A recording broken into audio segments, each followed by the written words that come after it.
Hey guys, TrueGreen7 here, and I'm sure that at least 99% of the people watching this video have played at least one or two Pokemon games. And while your Pokemon party or team can be completely different than anyone else playing, there is always bound to be a few Pokemon you train that fall into certain categories. I'm not saying we all catch the exact same species of Pokemon, it would be pretty boring if we all had Simisears on our team. But rather in this video, I will explain 10 different kinds of Pokemon that we end up having on our team, and using throughout the game. Of course, I'm just generalizing, you may not have any of these types of Pokemon, so just enjoy the video.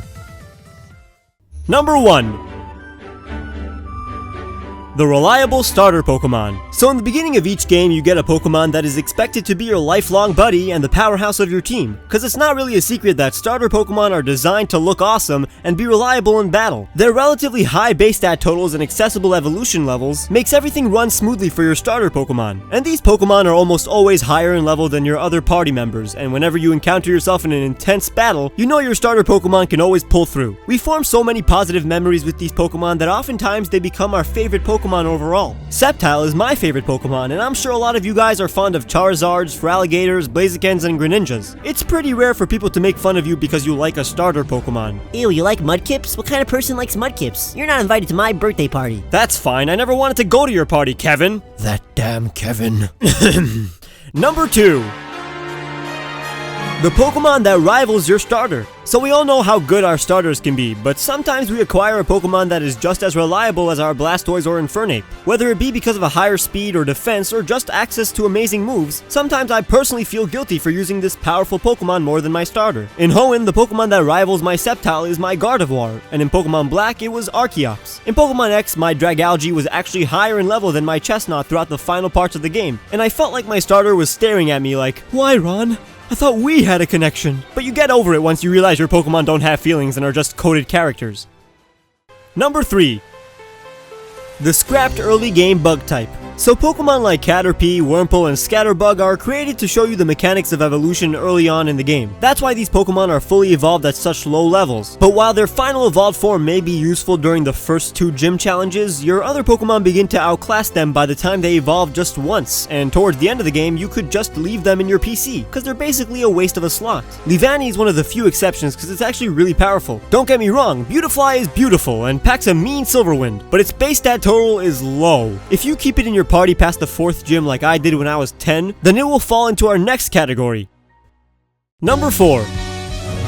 The Pokemon you love but isn't strong enough. Sometimes we catch a Pokemon that we love to death and really want to use on our journey, but unfortunately its stats and moves are subpar. Weak Pokemon don't usually make it far in my journeys, but maybe you've gotten attached to a particularly handsome Linoone, so you tried your best to pull him through every gym and make his spot in your party last. But Pokemon like Linoone could become useful if they fall into the next category. Number 5. The HM Slave. Sometimes the early encountered normal types can be useful if you give them HM moves like Strength and Cut. Personally, I don't mind giving Strength to my Stoutland, but Cut is a hassle. I always end up having to give a Pokemon more than one HM move against my will, and at the beginning of my playthroughs I always have to make sure that I eventually catch a strong water type to give Surf and Waterfall to, and a good flying type for, well, flying. In my first playthrough of any Pokemon game, I had a Wailord with Surf, Dive, and Waterfall. Thankfully, those moves were useful for a pure water type, and I always give my water type Pokemon the move Surf. Maybe you do the same. Surf is a great move, right? It's like the water type Thunderbolt, and who doesn't like Thunderbolt? I mean, I suppose Wingull doesn't like Thunderbolts. He's a water bird. Hey man, you don't know me. Number 6.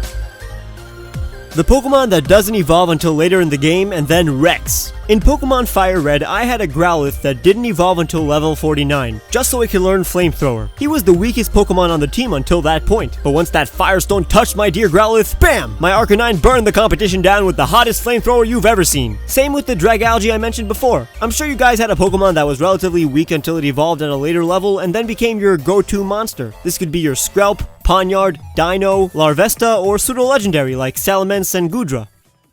Number 7.